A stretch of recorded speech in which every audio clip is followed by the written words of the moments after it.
찬미예수님, 천년성체 반 친구들 안녕하세요. 저는 중앙동 성당 보좌신봉 찬호부세입니다. 반갑습니다.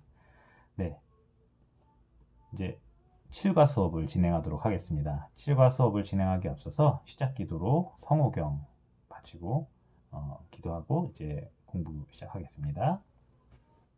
성부와 성자와 성령의 이름으로 아멘. 네, 이제 6과 수업을 보신 분들은 알겠지만 6과 수업에 공지사항이랑 성경 공부가 있습니다. 그래서 이제 7과 수업은 공지사항 없이 그리고 성경 공부 없이 바로 7과 수업 내용 들어가도록 하겠습니다. 7과 수업에서 공부할 주제, 오늘 이 주제는 예수님의 활동과 가르침입니다. 예수님의 활동과 가르침. 그래서 이 공부할 내용은 크게 세 가지예요. 세 가지. 먼저 첫 번째, 제자들을 부르신 예수님입니다. 예수님께서 그냥 활동하신 게 아니고 제자들을 부르시고 함께 다니셨어요. 왜 이렇게 제자들을 부르시고 뽑으시고 함께 하셨는지 그 이유를 알아보겠습니다. 두 번째, 예수님의 가르침. 무엇을 우리에게 알려주셨을까요? 네, 궁금하죠? 네, 그거 한번 공부해 보겠습니다. 세 번째는 예수님의 활동. 예수님께서 그렇다면 어떤 활동을 하셨을까요? 이것도 궁금하죠? 그래서 이제 그 내용도 알아보겠습니다. 이 내용에 대해서 공부하기 전에 우리 친구들이 알아야 되는 단어가 딱 하나 있습니다. 그 단어가 무엇이냐면 공생활입니다. 공생활. 이게 무슨 뜻이냐면요.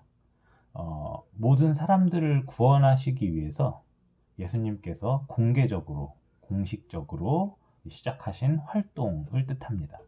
그래서 공생활 시기라고 말하면은 예수님께서 본격적으로 활동한 시기라고 생각하면 됩니다. 네, 그래서 이 단어를 우리 친구들이 알아주었으면 좋겠어요. 공생활. 왜냐면 교리 시간에도 많이 들을 수 있어요. 그렇고 이제 그 공생활 때 예수님께서 어떤 일을 하셨는지 바로 알아보겠습니다. 첫 번째, 제자들을 부르신. 예수님께서 활동하시면서 바로 하셨던 일이 뭐냐면 제자들을 부르신 거예요. 제자들을 12명을 부르셨어요. 12명이나 부르셨는데 왜 12명을 부르셨는지 제가 이제 그 이유에 대해서 설명해 드리겠습니다. 12명을 부르신 그 내용을 살펴보면 우리가 두 가지 사실을 깨달을 수가 있어요. 첫 번째, 그 12명의 제자들의 모습이 상당히 부족한 점이 많습니다. 읽어보면은 다양한 사람들이 있는데 약간 뭐랄까 사람들한테 미움받는 사람들 아니면은 좀 모자란 사람들에 대한 내용이 나와요. 어떤 사람은 성격이 급하고 성질머리가 약간 더럽고 그리고 이거 말이 너무 센가? 아무튼 그렇고 누구는 사람들한테 미움받는 직업을 일을 했고 어떤 사람은 사기꾼이고 막 이래요. 그래가지고 왜 이런 사람들을 부르셨지? 라는 생각이 들 수가 있어요. 예수님의 12제자를 살펴보면. 그래서 다양한 사람들이 나오는데 각자 부족한 모습을 갖고 있어요. 그리고 예수님께서는 그런 사람들을 부르셨어요. 우리가 여기서 어떤 점을 깨달을 수 있냐면 하느님의 구원 활동에 아무도 제외되는 사람이 없다라는 점을 우리가 여기서 깨달아야 합니다. 무슨 뜻이냐면은 우리 성당 다니면은 자주 느끼는 생각과 이런 마음이 있어요. 쟤는 도대체 왜 성당 나오는 거야? 쟤는 왜 저렇게 와서 잘난 척 하는 거야? 쟤는 왜 자꾸 날 괴롭히는 거야? 막 이렇게 불만이 있을 수가 있어요. 다른 사람을 미워해서. 근데 우리가 12제자의 모습을 통해서 알 수 있는 점은 저 사람도 하느님께서 부르신 소중한 사람이다. 그리고 하느님께서 저 사람을 구원하시고 싶어 하신다. 그리고 나도 하느님께서 구원하시고 싶어 하신다. 그래서 제가 밉다고 막 이렇게 성당을 안 다니거나 아니면은 그쵸, 죄를 막 쫓아내거나 이러면 안 됩니다. 요거는 예수님의 모습과는 정반대되는 모습이에요. 그래서 하느님의 구원 활동에는 어떤 사람도 제외되지 않는다. 막 이렇게 부족한 사람, 막 성질이 급한 사람, 뭐 이렇게 막 맨날 싸우는 사람, 막 돈에 너무 욕심 많은 사람, 이런 사람들도 다 하느님께서 이 친구가 이렇게 하느님과 더 가까워질 수 있게끔 부르신다라는 점을 우리가 잘 알아야 됩니다. 그리고 두 번째, 12제자 부르시는 모습에서 알 수 있는 점이 무엇이냐면요. 이스라엘 백성들에 대한 하느님 사랑이 막 드러나는 거예요. 왜냐하면 12이라는 숫자는 이스라엘과 관련이 깊습니다. 이스라엘이 아들을 12명을 낳았고 그리고 이제 이스라엘 사람 백성들이 나중에 12부족을 이루면서 살았고 뭐 이런 식으로 해서 12이라는 숫자는 이스라엘과 굉장히 관련이 깊습니다. 근데 이제 바로 이 12를 하느님께서 그리고 예수님께서 잊지 않으셨어요. 그래가지고 이 12이라는 소중함, 이스라엘 사람들에 대한 사랑이 여기서 드러난 거예요. 제자들을 특별한 일을 하는 제자들을 12명을 뽑았습니다. 그래가지고 이제 각자 역할을 잘 할 수 있게끔 예수님께서 많이 도와주시고 알려주셨습니다. 그래서 예수님의 사랑이 또 드러나는 거예요. 이스라엘 사람들에 대한. 그렇죠. 이제 두 번째 공부할 내용, 예수님의 가르침에 대한 내용입니다. 예수님의 가르침들이 많이 있는데 크게 세 가지의 특징을 갖고 있습니다. 첫 번째 특징은 뭐냐면 하느님 나라를 선포하셨어요. 하느님 나라가 이 세상에 드디어 왔다라고 예수님께서 말씀하셨습니다. 왜 왔을까요? 그것은 바로 예수님께서 하느님의 아드님이셨기 때문이에요. 그래가지고 예수님이 하느님의 아들이기 때문에 예수님이 태어나시면서 하느님께서 이 세상에 태어나신 거예요. 그래가지고 그렇죠. 그럼 하느님께서 이 세상에 오신 거잖아요. 그러니까 하느님 나라도 같이 온 거예요. 예수님 덕분에. 그래서 예수님께서 그것을 열심히 전달하셨어요. 하느님 나라가 드디어 왔어. 드디어 왔어. 이렇게 알려주셨습니다. 근데 어떤 문제가 있었냐면 하느님 나라가 드디어 왔어 했는데 이스라엘 사람들이 별로 좋아하지 않았어요. 왜 그럴까요? 이스라엘 사람들이 하느님 나라에 관심이 없었을까요? 아니에요. 관심이 되게 많았어요. 근데 별로 좋아하지 않았어요. 왜 그럴까요? 그 이유는 바로 이스라엘 사람들이 원했던 하느님 나라랑 예수님께서 말씀하셨던 하느님 나라가 달랐어요. 그 모습이. 이스라엘 사람들이 원했던 하느님 나라는 무적의 국가였어요. 이 세상에서 가장 강력한 국가. 왜냐하면은 이스라엘 사람들은 하느님이 이 세상에서 가장 위대한 신이라고 생각했기 때문에 위대한 갓, 신. 그렇기 때문에 자기들이 믿는 하느님이 제일 뛰어난 신이니까 자기들도 최고가 돼야 된다는 생각이 있었어요. 엄청 멍청하죠, 그죠? 근데 예수님께서 우리에게 알려주신 하느님 나라는 그런 나라가 아니었어요. 그런 나라가 아니고 어떤 나라였냐면 하느님을 본받아서 하느님과 함께 사는 사람들이기 때문에 하느님을 본받아서 서로 사랑하고 그 다음에 서로를 도와주면서 봉사하고 이렇게 아름답게 오순도순 살아가는 그런 사람들의 삶이 바로 하느님 나라였어요. 그러니까 이스라엘 사람들이 그 이야기를 듣고 나는 그렇게 생각 안 하는데 하면서 안 믿었어요, 예수님을. 그래가지고 그쵸, 예수님을 되게 미워했습니다, 이스라엘 사람들이. 그리고 두 번째 특징이 있어요. 예수님의 가르침의 두 번째 특징이 무엇이냐면 비유 이야기예요. 비유 이야기. 예수님께서는 우리들에게 하느님 나라가 어떤 나라인지 알려주실 때 그냥 알려주신 게 아니고 재미있는 비유 이야기를 통해서 하느님 나라는 이런 곳입니다. 그리고 하느님의 사랑을 우리가 실천하기 위해서는 이런 것들을 잘 기억하고 잘 지켜야 됩니다. 라는 것을 알려주셨는데 그냥 가르쳐 주신 게 아니고 앞서 말씀드린 것처럼 재밌는 이야기, 비유 이야기를 통해서 알려주셨어요. 그래서 우리 친구들도 말씀의 전례 시간, 즉 복음 말씀을 잘 듣고 있으면은 주의 깊게 들어보면은 가끔씩 비유 이야기를 들을 수 있어요.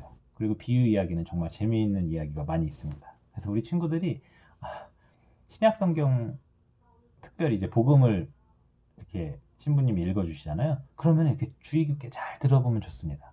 재밌는 이야기를 들려줄 때도 있어요.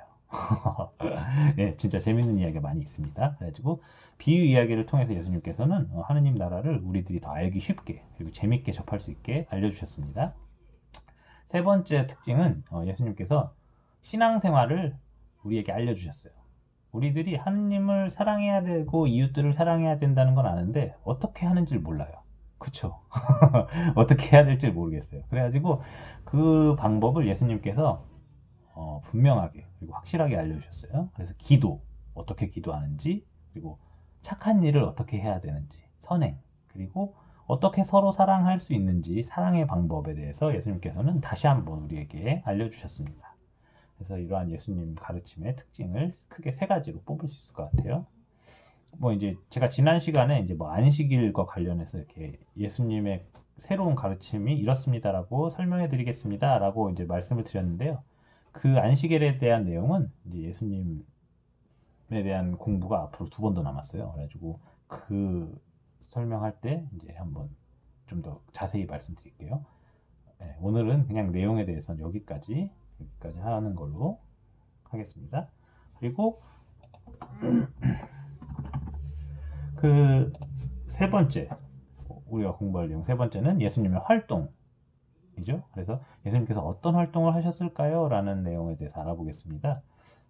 예수님께서 활동은 많이 하셨어요. 정말 많이 하셨는데 크게 3가지로 또 나누어 볼 수 있습니다.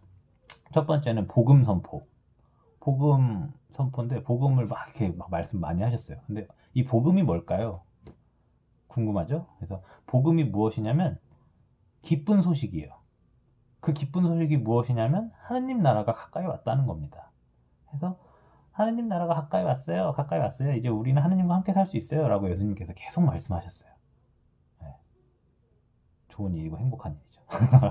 그렇고 여기서 예수님께서 우리한테 알려주신 것이 있는데 그것이 무엇이냐면 하느님 나라가 예수님을 통해서 시작이 되었습니다. 라는 걸 알려줬어요. 근데 이것도 알려주셨어요. 하느님 나라가 아직 다 완성된 것이 아닙니다. 라는 것도 알려주셨어요. 왜냐하면은 하느님 나라는 계속 완성되어 가고 있어요. 진행 중이에요. 진행 중이고 하느님께서 우리들하고 막 이렇게 같이 서로 사랑하면서 사는 시간이 너무 좋고 그리고 우리들하고 같이 많은 활동을 하면서 즐거워하시기 때문에 우리들도 그럴 때 기쁘고 행복하고 이러기 때문에 하느님께서는 이 세상을 끝내지 않으시고 이렇게 계속해서 진행 중이세요. 하느님 나라를. 그리고 그 완성의 때가 종말이라고 하거든요. 종말이 언제 올 것이다 막 이렇게 떠드는 사람도 있어요. 다 사기꾼이에요. 다 사기꾼이고 하느님의 아드님이신 예수님도 그 날짜를 몰라요. 그러니까 종말이 어떻다 저떻다 말하는 사람들은 다 사기꾼이니까 그냥 신경 쓰지 않으셔도 돼요. 어쩌라고 하고 그냥 뭐 모른 척 하시고 열심히 잘 준비하세요 하고 그냥 우리는 하느님을 사랑하고 이웃들을 사랑하면서 열심히만 살면 됩니다. 네. 종말에 대해서는 예수님도 날짜를 몰라요. 그러니까 걱정하실 필요가 없어요. 그냥 우린 열심히만 살면 돼요. 그렇고 세 번째 두 번째구나. 죄송해요. 두 번째 예수님께서는 기적을 많이 행하셨어요. 기적. 놀라운 일. 우리 상상을 뛰어넘는 아주 놀라운 일. 기적을 많이 행하셨는데 이 기적을 행하신 모습이 예수님께서 힘이 넘쳐난다, 특별한 능력을 지녔다라고 자랑하는 게 아닙니다. 뭐 요새 영화 많잖아요. 막 어벤져스나 이런 사람들 막 특별한 캐릭터가 있잖아요. 그런 파워, 힘자랑 이것을 목적으로 예수님께서 기적을 보여주신 것이 아닙니다. 아니에요. 아니고 예수님께서 기적을 행하신 이유는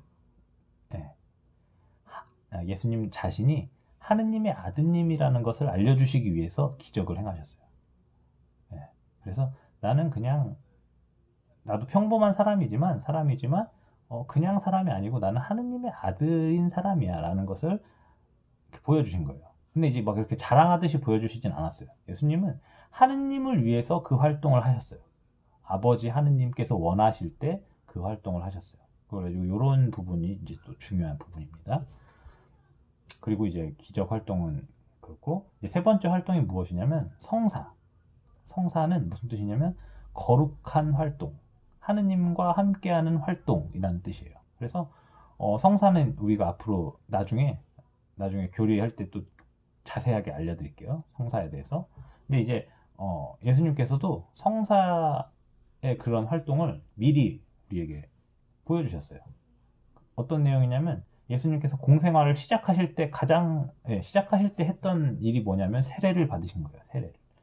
세례를 받으시면서 예수님께서 하느님의 아들이라는 점이 드러났고 그 이후에 바로 공생활을 시작하셨습니다. 그래서 세례의 중요성에 대해서 우리가 다시금 깨닫게 됐고 그리고 예수님께서 죄를 용서하신다는 말씀을 되게 많이 하셨어요. 내가 너의 죄를 용서한다 라는 말씀을 굉장히 많이 하시면서 오늘날 우리가 그런 예수님의 사랑을 본받아서 고해성사라는 활동을 죄를 용서받는 활동을 이렇게 하고 있어요. 그렇죠? 성사 활동을 하고 있고 그리고 예수님께서는 환자들, 아픈 사람들을 많이 치유해 주셨어요. 그래가지고 마음이 아픈 사람들도 이렇게 함께 해주시면서 이렇게 건강할 수 있게 지낼 수 있게 힘을 북돋아 주셨고 그리고 몸이 아픈 사람들도 이렇게 하느님의 힘으로 이렇게 낫게 해주셨어요. 그래가지고 와 예수님께서는 치유하시는 분이시다라는 점도 우리가 알 수 있게 됐어요. 성사를 통해서. 그리고 이제 다음 수업 때 이제 설명을 해드릴 아주 중요한 내용 중에 하나인데, 예수님께서 성체성사도 당신의 활동 때 이제 그쵸, 그 활동을 우리에게 이렇게 드러내 주셨어요. 그래가지고 이러한 예수님의 활동을 통해서 우리가 예수님께서 계속해서 해라라고 말씀하신 부분을 우리가 계속 하는 일이 바로 성사예요. 성사, 거룩한 일, 하느님과 함께 하는 일. 그래가지고 성사 활동을 우리 친구들도 열심히 해야 합니다. 그래서 오늘날 우리가 신앙생활을 하면서 성사를 성실히 하는 이유가 바로 거기에 있습니다. 예수님 덕분이죠. 네, 그렇습니다. 그렇고 이제 그래서 오늘 공부할 내용은 여기까지, 이렇게 세 가지 공부할 내용을 다 알아봤습니다. 가지고 이 정도로 오늘 7과 수업을 마치고, 마침 기도로 우리가 그동안 6과 7과 내용을 공부하면서 이렇게 배웠던 내용을 알 수 있는 기도문이 하나 있어요. 그 기도가 어떤 기도냐면 묵주기도입니다. 묵주기도, 환희의 신비와 빛의 신비가 오늘 우리가 공부한 6과 7과 수업의 내용입니다. 그래서 6과 수업, 예수님 탄생에 대한 내용이 환희의 신비 기도에 잘 담겨 있고요.